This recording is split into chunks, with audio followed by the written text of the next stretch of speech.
ጆን ዳንኤል ከቅርብ ጊዜ ወዲህ አዶናይን ማለት ነው ለማሰናከል አካውንቱ እንዲዘጋ በጣም ብዙ ጥረት እያደረገ እንዳለ የሚያሳይ በጣም ብዙ ምልክቶች ታይተዋል።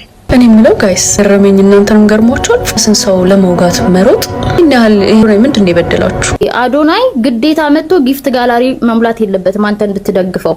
ጊፍት ጋላሪህን ሳይው እንዳለ ጆን ዳንኤል ይሞላል አንተን ጊፍት ጋላሪ። ጊፍት ለምን ሰጠህ አይባልም፣ ሰጪው መብቱ ስለሆነ።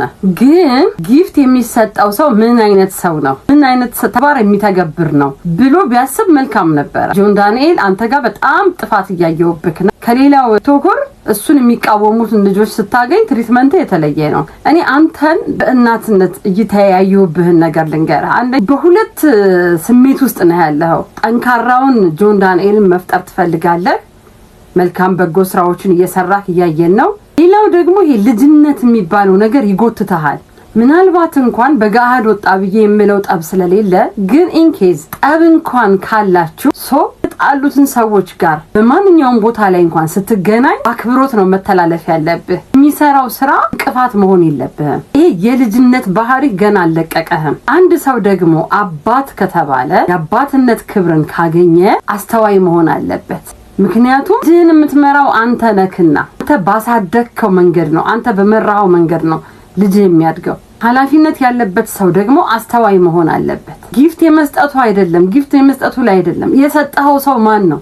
ሌላ ስራ የለውም። ቁጭ ብሎ አዶናይ ላይ እንቅፋት እየሆነበት ነው። በጣም የዋህ ነህ። ጠላት መስሎ የሚታይ ርቆ ያለ ሰው ነው አይደለም። አሁን ጠላት በጣም ሰልጥኗል አባቴ። አጠገብ ከስትንፋስ እኩል የቀረበ ሰው ነው ያንተ ጠላት። የራቀ ጠላት አይደለም። መጠንቀቅ ያለብህ አጠገብህ በዙሪያህ ያሉትን ነው። ሰላም በላይ ደግሞ ምንም የለም። ሰላም ፈጥራችሁ አብራችሁ ነው መጓዝ ያለባችሁ። እናንተ የራሳችሁ አይደላችሁ። በነገራችን ላይ ሚሊየንስ ህዝብ የሚከተላችሁ ሰዎች ስለሆናችሁ እናንተ የራሳችሁ ሳትሆኑ የሚሊዮኖች ናችሁ። ስለዚህ ለነዛ ሚሊየን ሰዎች ምን አይነት ማንነት ነው ማሳየት ያለባችሁ? የሰው ልጅ ሙሉ ሆኖ የተፈጠረ የለም። ደካማ ጎን ይኖራል።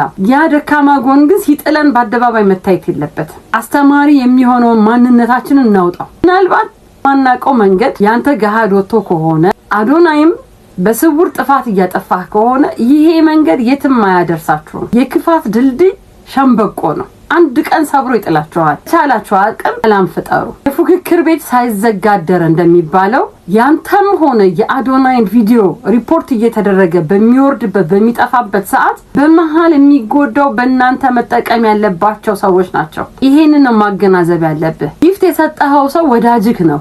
ሞራል የሚሰብር ቃላቶችን እየተናገረ በሚሰራበት ሰዓት ታው ብለህ መገሰጽ ነበረብህ። ዛሬ ወጥቼ እንድናገር ያደረገኝ ይሄ ነው። መስጠት ነው እንጂ ያስከው ብለህ አልገሰስከውም። መሆን የለበትም። ሰው ተጣልቶ አይቀርም፣ ነገ ይገናኛል። ዳራ ጨብጫቢው ነው የሚቀረውና ሰላም ፍጠሩ።